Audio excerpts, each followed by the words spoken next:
Hi, good to see you. Nice to see you. Hello. You know what you want to do.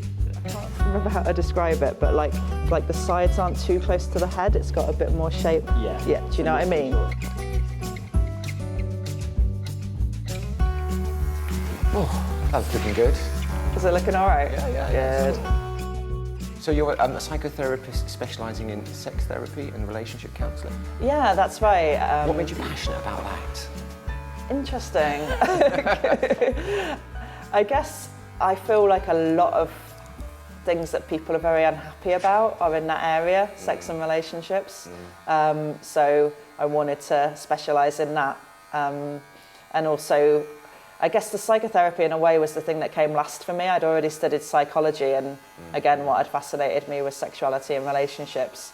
And sort of emotions and mental health. So I was always kind of heading towards training as a therapist. But first of all, I studied it more academically, and then I really wanted to actually work with people themselves directly. Oh, I see. Yeah, I mean, it's such a privilege when people let you in, you know, and tell you about what's going on for them, and those are such taboo areas as well. I mean, we're really kind of taught not to admit when our relationships are struggling and not to admit to sexual problems. So that's almost an even bigger thing for people to talk about in therapy. Is there a difference between men and women, or cis men and women, about in terms of what the issues are? In terms of being able to talk about stuff. Oh yeah, I guess there's a kind of massive thing about how difficult it can be for men to open up in general about emotions because they're pretty much taught not to. Although I think women are quite taught like that relationships are a big area that they're supposed to get right. Yes. So I think actually for anyone that can be just really hard to admit if you're struggling in a relationship. And still a bit, like Simone de Beauvoir used to say, women were kind of taught that their main point in life was to have a relationship. And although, we're in a place of much greater gender equality, I think there's still an element of that's like women's big adventure is love. So when you realise how complicated love is and how much more challenging than the kind of Hollywood version, yeah. You were saying about the types of sex men want or expected to have? Yeah, I mean, it's something I'm writing about a lot at the moment because I did this big study on sex advice. So I studied like 62 sex manuals. Wow. And, the kind of thing that most people access in newspapers and magazines and books about sex is really limited. It's really like you must be able to have penis and vagina sex, it must end in an orgasm, and that's pretty much it. And your only variety is really doing it in different positions. Or, like that's a move forward though, isn't it? Not really. No, really? No, not really. Not even from the 50s? That's never helped anyone, just like, rocking out a new position and like suddenly everything's fine. No, it's not.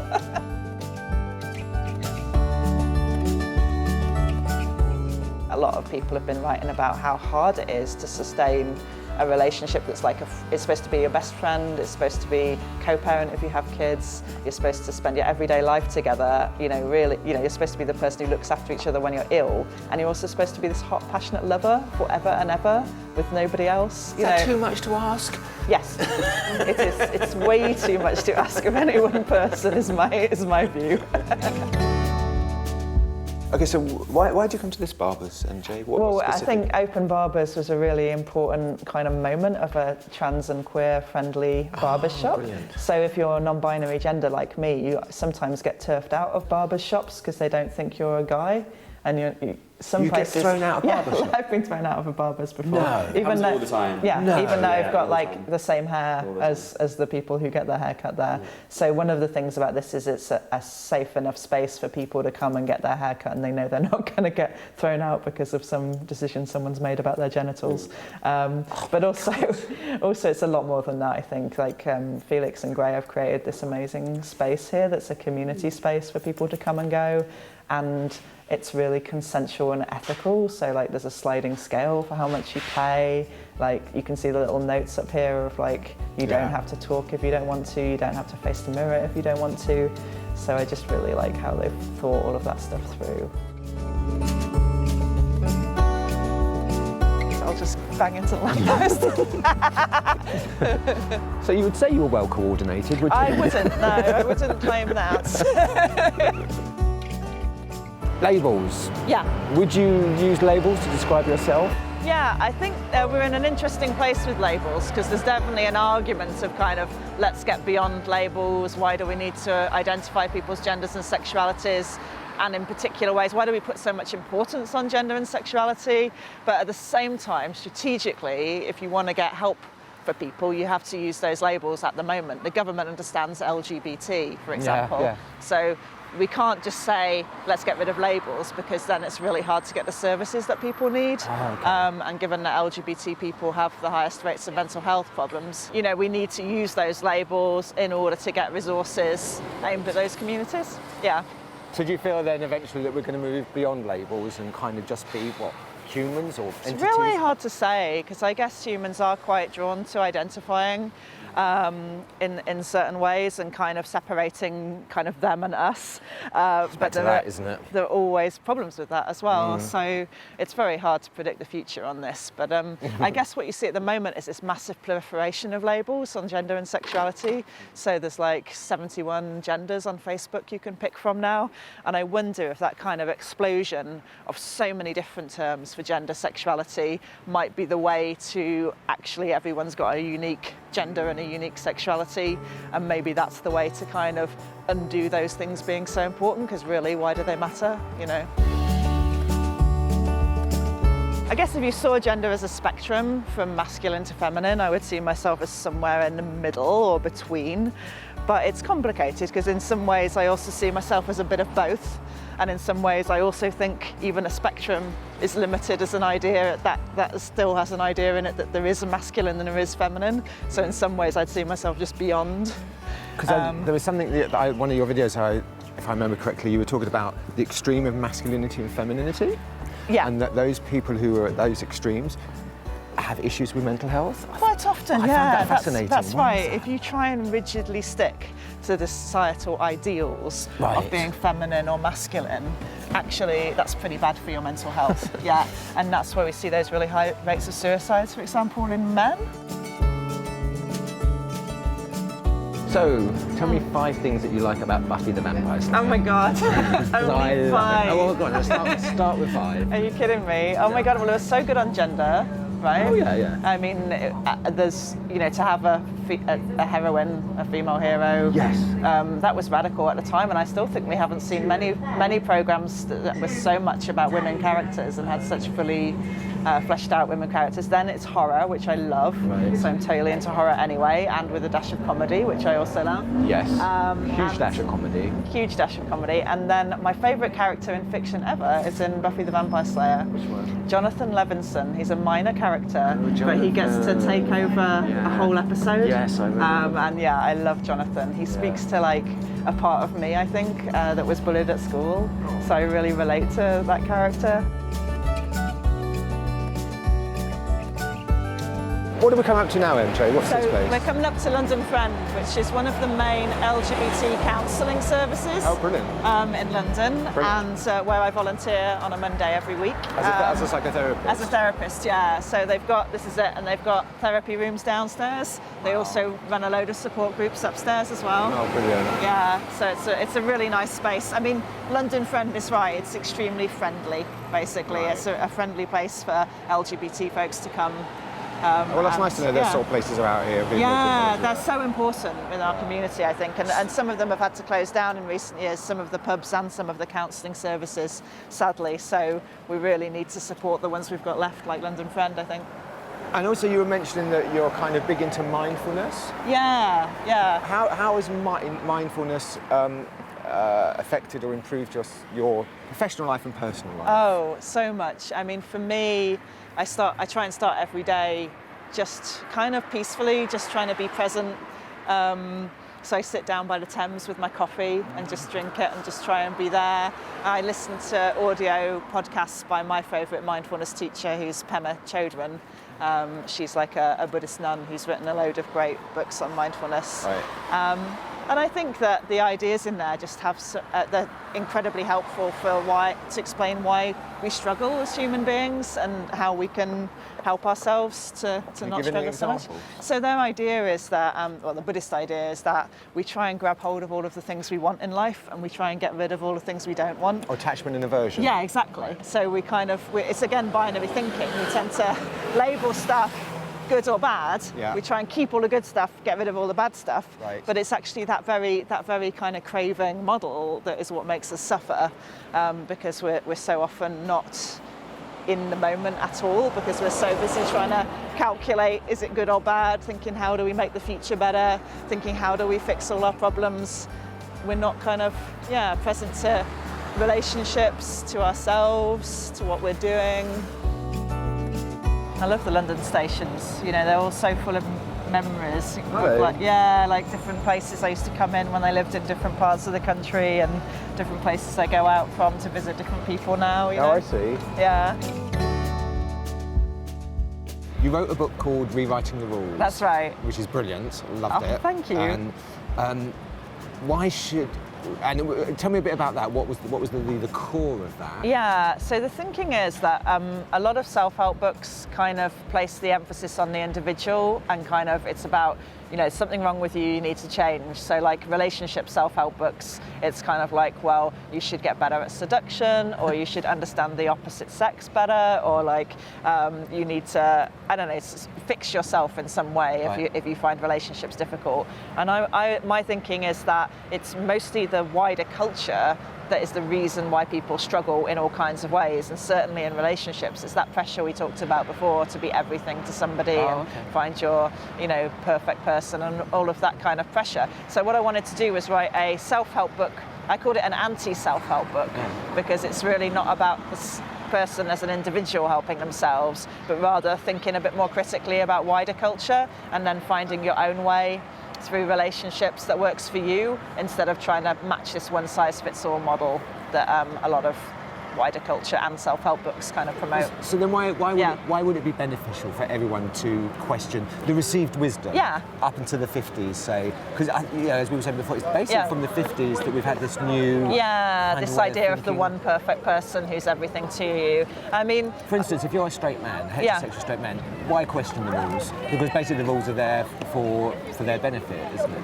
Well, it's a tricky one, isn't it? Yeah, I mean, I think to some extent, in a patriarchal society, it does benefit men, but then as we were talking about before as well, there's a lot of downsides to the kind of masculinity that men are meant to be aspiring to today. But with the book, I wanted to take every aspect of relationships and just take people through, like, what are the dominant messages? Why might you want to question them? But it's not about saying you need to. It's like, if somebody's happy, if the rules work for them, brilliant.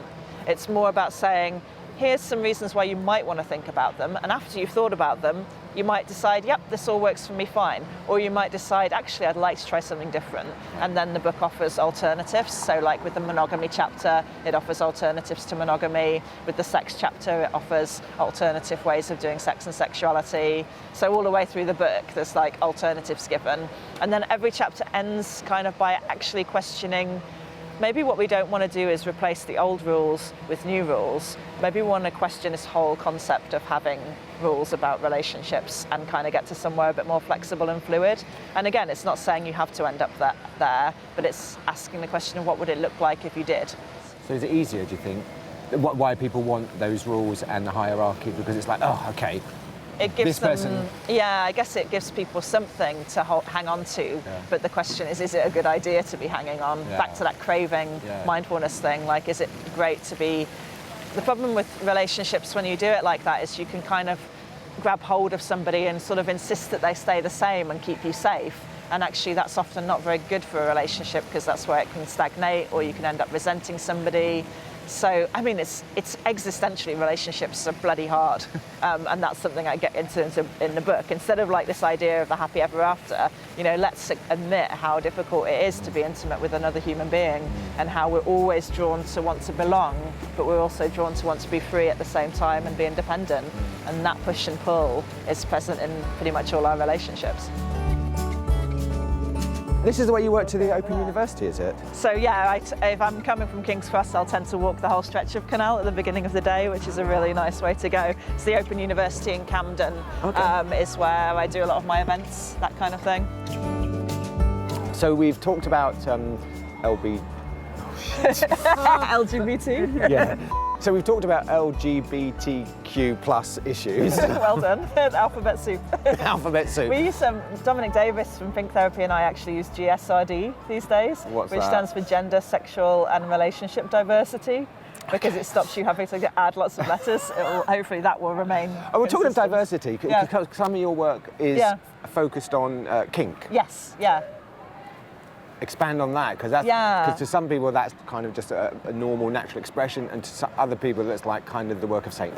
Well, absolutely. It's still actually one of the modules I'm writing for the Open University at the moment has a whole big bit about this, because kink is still pathologized and criminalized. That's the word. It's still seen as mad and bad, so you can still be diagnosed as having sadomasochistic disorder. And you can also still be criminalised.